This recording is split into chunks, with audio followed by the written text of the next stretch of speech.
दिनै भुंखा फिसिदिरिसनि सिङाव जोङो बिसेस भाबे बावहाय जोंनि माखासे मानसिफ्रा गावजों गाव गोरोबलायनायनि बेलायावहाय माखासे थुनज्लुलायबाय थानो नागिरो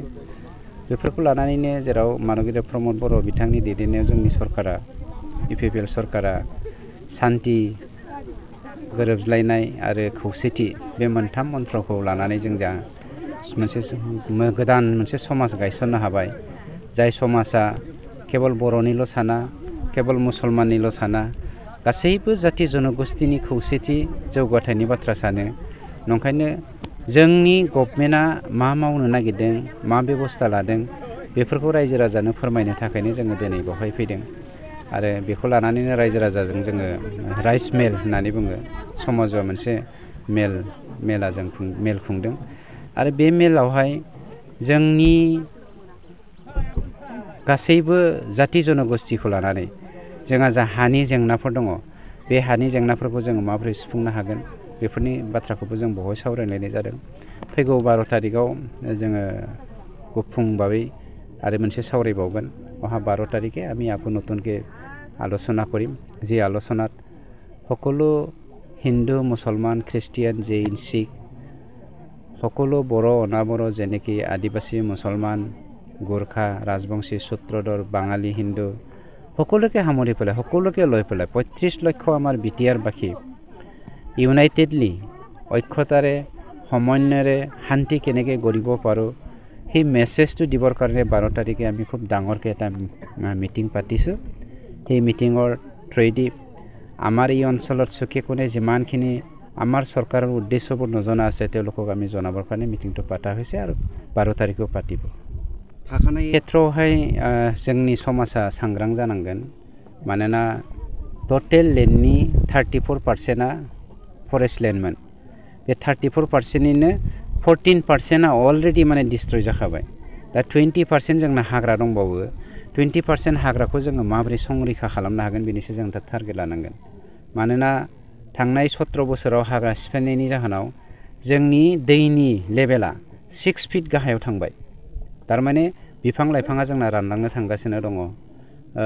बालाहामाफोर बायदि जोंनि हालामा जानो थांगासिनो दङ नंखायनो बर'लेण्डखौ मोथांखोर बर'लेण्ड होननानै जेराव मिन्थियोमोन दिनै बेखौनो मिन्थिहोनो थाखाय जोङो इन्टारनेशनेल सेमिनार बायदिसिना जों लागासिनो दङ इन्टारनेशनेल कनफारेन्स इन्टारनेशनेलि जोंनि थुनलाइ बादायलायनाय आयदा बेफोरखौबो जोङो लादों बेफोर गासैबो थांखियानो जादों जोंनि हारिया जे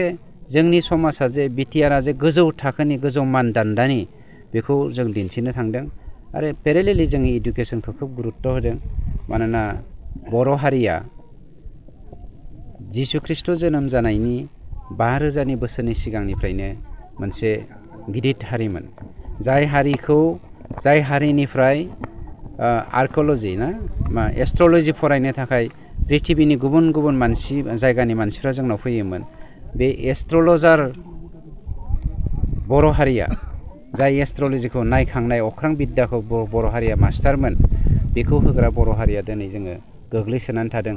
बेखौनो बर' हारिखौ गोजौसिन मोनसे हारि हिसाबै दैखांफैनायनि थांखिजोंनो दिनै जोंनि बर'लेण्ड सरकारा मानगिरि प्रमद बर' बिथांनि दैदेननायाव जोङो खामानिखौ मावगासिनो दङ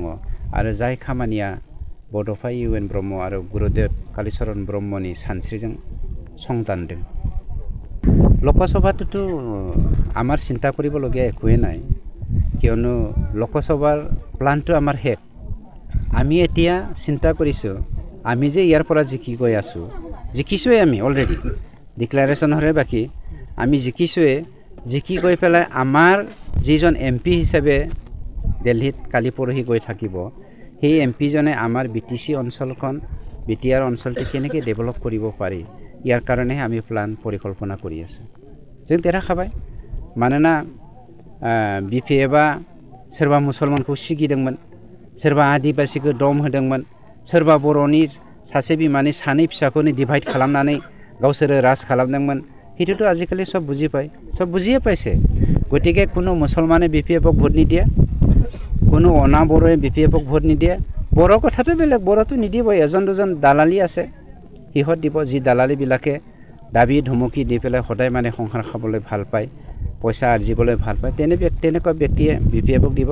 BPF আজিকালি মানে এই ৰিফাইনৰ তেলত পাপৰ মানে ভাজা নিচিনা খৰখৰীয়া হৈ গৈছে আৰু একো নাই।